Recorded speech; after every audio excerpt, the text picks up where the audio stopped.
नमस्कार मंडळी.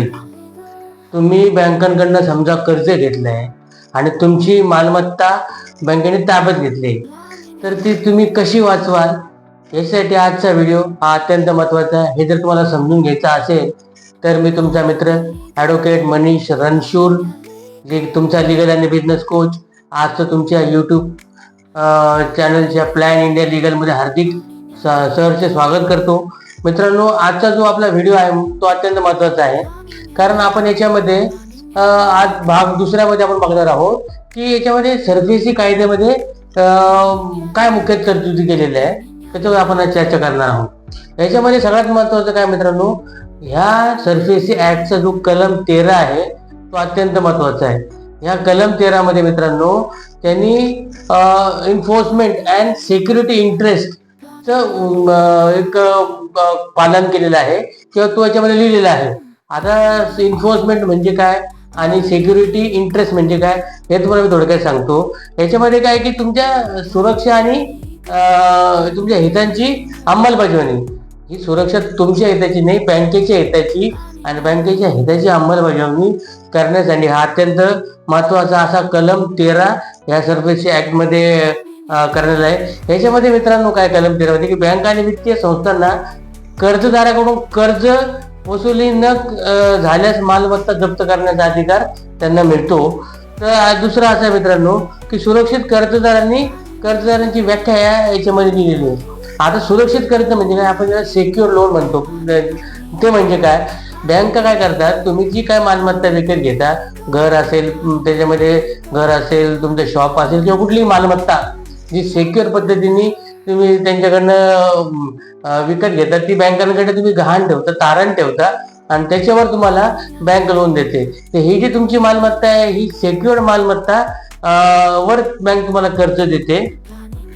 ठीक आहे. आणि हे म्हणजे कर्ज देते याची व्याख्या त्यांनी याच्यामध्ये केलेली आहे. आणि त्याची पुढची व्याख्या केली आहे की कर्जदार म्हणजे कोण.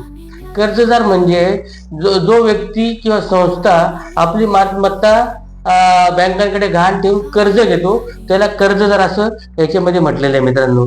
तर हे याच्यामध्ये महत्वाचं आहे. त्याच्यानंतर बँकेचे कायदेशीर अधिकार काय आहे ते आपण बघणार आहोत. बँकांना मित्रांनो याच्यामध्ये कर्ज वसूल करण्याचे कायदेशीर अधिकार हे सेक्शन 13 अंतर्गत त्यांना मिळालेले आहे. त्याच्यामध्ये काय होतं की एखादा व्यक्ती जो आहे त्याने जर समजा सलग 90 दिवस समजा त्यांनी बँकेचं कर्ज भरलं नाही, म्हणजे 3 कन्झ्युकेटिव्ह किंवा 3 लागोपाठ त्यांनी हप्ते जर समजा बँकेचे भरले नाही, कर्ज बँकेचं परतफेड केली नाही, तर त्या व्यक्तीला बँक नोटीस पाठवू शकते. आणि कर्ज फेडण्यास जर कर्जदार जर अपयशी ठरला तर त्याची मालमत्तेचा ताबा ही बँक घेऊ शकते. आता याच्यामध्ये मित्रांनो असं आहे की याच्यामध्ये पुढचा जो टप्पा आहे सेक्शन 13 अंतर्गत की त्याच्यामध्ये मालमत्ता पुनर्रचना कंपन्यांची ते व्यवस्था केलेली आहे आणि त्यांची भूमिका आहे. म्हणजे आता या मालमत्ता पुनर्रचना कंपन्या म्हणजे काय, याला आपण असं म्हणू शकतो की तुमचं असेट रिकन्स्ट्रक्शन कंपनी, तुमचं जे असेट आहे त्याला रिकन्स्ट्रक्ट करते ही कंपनी. आणि ह्या स्पेशल टाईपच्या पर्पज असलेल्या कंपन्या आहेत. ह्या कंपन्या याच्यामध्ये काय रोल करतात, एआरसी काय करते, म्हणजे अशी ज्या काय एआरसी जे कंपनीज आहे ह्या काय करतात, बँकांकडनं अशा बुडीत कर्जाच्या ज्या मालमत्ता आहे ते विकत घेते. म्हणजे समजा एखादा व्यक्ती समजा त्याचे हप्ते भरू शकत नाही, 3 हप्त्याच्या नंतर त्यांनी समजा 3 हप्ते त्यांनी बुडवले किंवा त्यांनी तो कर्ज भरू नाही शकला, तर बँका काय करते, त्यांना नोटीस पाठवते. नोटीस पाठवून समजा तो जर व्यक्ती एनपी, त्याचं अकाउंट जर एनपीए झालं तर बँक त्याने जास्त काय फंदात पडत नाही. बँक काय करते, ही सरळ ही जी मालमत्ता आहे ती एका एआरसी कंपनीला विकून टाकते आणि बँक मोकळी होते. मग एआरसी कंपनी काय करते, एआरसी कंपनी त्या कर्जदाराकडून ते कर्ज वसूल करते. जर कर्जदारांनी समजा जर त्याला ते पैसे दिले नाही तर कर्जदार ते मालमत्ता पुनर्स्थापित करू शकतो. हे आपण लक्षात घेणं गरजेचे आहे. म्हणजे सरफेसी अंतर्गत सिक्युरिटायझेशन म्हणजे काय, सिक्युरिटायझेशन म्हणजे हेच आहे मित्रांनो की याच्यामध्ये सेक्शन 13 अंतर्गत ह्या बँकांना एक विशेष अधिकार प्राप्त झालेला आहे. ते काय करतात, तुमची जी मालमत्ता आहे की ज्या मालमत्तेवर तुम्ही कर्ज घेतलेलं आहे ती जर तुम्ही कर्ज फेडू शकले नाही, ती मालमत्ता जर तुम्ही एनपीए घोषित केली, नॉन परफॉर्मिंग ऍसेट जर घोषित केली, तर मग ती काय करते, ती बँक काय करते, ती सरळ तुमची मालमत्ता ह्या ARC कंपन्यांना विकून टाकते. ही सिक्युरिटायझेशन आहे बँकेचं. तर ही मालमत्ता त्यांना विकते म्हणजे बँक सिक्युअर झाली. कळलं, याला सिक्युरिटायझेशन असं म्हणतात. बँक सिक्युअर झाली.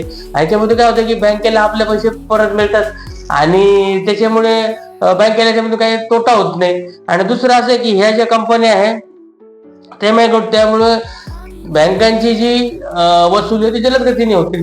म्हणजे समजा एखाद्या व्यक्तीने जर 3 महिन्याच्या वरती समजा एखाद्या बँकेचं कर्ज थकवलं, मालमत्तेवरचं कर्ज भरलं नाही, 3, 4, 5 महिने बँक बघते, ती ऑलरेडी PNP झालेलं असतं अकाउंट.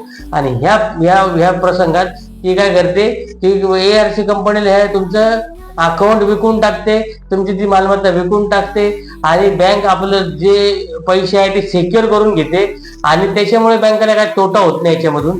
ठीक आहे, त्याला म्हणतात सर्फेसी ऍक्टच्या अंतर्गत सिक्युरिटायझेशन असं म्हटलेलं आहे. त्याच्यामुळे हे सगळं महत्वाचं आहे. आता याच्यामध्ये बँकांच्या हक्कांची अंमलबजावणीची प्रक्रिया काय बघा, ती इन्फोर्समेंट. जसं आता आपण ED इन्फोर्समेंट डायरेक्टरेट आपण बघतो, EDचं नाव खूप गाजतंय सध्या. तर ED म्हणजे इन्फोर्समेंट याच्यामध्ये काय केले जाते या ऍक्टच्या अंतर्गत, की कर्ज फेडण्यासाठी कर्जदाराला नोटीस दिल्यानंतर 60 दिवसांनी जर समजा एखाद्या बँकेने एखाद्या कर्जदाराला नोटीस दिली आणि त्या कर्जदाराने त्याचं जर काय उत्तर दिलं नाही, तर मग बँक त्या कर्जदारावर पुढील कारवाई करू शकते, ती त्याची मालमत्ता ताब्यात घेऊ शकते. म्हणजे मित्रांनो असं आहे की बऱ्याचदा असं होतं की आपल्याला बँका नोटीस पाठवतात, आपल्याला असं वाटतं की नोटीससाठी काय करत नाही बँक काय करत नाही. बँकेचं तुमची मालमत्ता जप्त घेण्याचं काम तिथून सुरू होतं. जर तुम्हाला जर एखादी नोटीस आली तर तुम्ही तिचं उत्तर देणं गरजेचं आहे, लेखी स्वरूपात उत्तर देणं गरजेचं आहे. जर तुम्ही ते टाळाटाळ केली किंवा काय त्याच्यावर लक्ष दिलं नाही तर काय होतं की मग ती तुमची प्रोसेस सुरू झाली समजा तुमची मालमत्ता जप्तीची, ते आपल्याला लक्ष देत नाही, पण त्यांनी त्यांच्या कायद्यानुसार सेक्शन 13 नुसार आणि सर्फेसी ऍक्ट नुसार तुमची मालमत्ता जप्त होण्याची प्रोसिजर सुरू झालेली आहे. हे तुम्ही लक्षात घेणं गरजेचं आहे. आणि विक्रीची आणि मालमत्ता जप्तीची प्रक्रिया काय असते की बँका जप्त केलेली मालमत्ता सार्वजनिक पद्धतीने विकू शकतात. या सेक्शन 13च्या अंतर्गत खाजगी पद्धतीने विकू शकतात किंवा त्यांना वाटेल इतर कुठल्याही पद्धतीने ते विकू शकतात.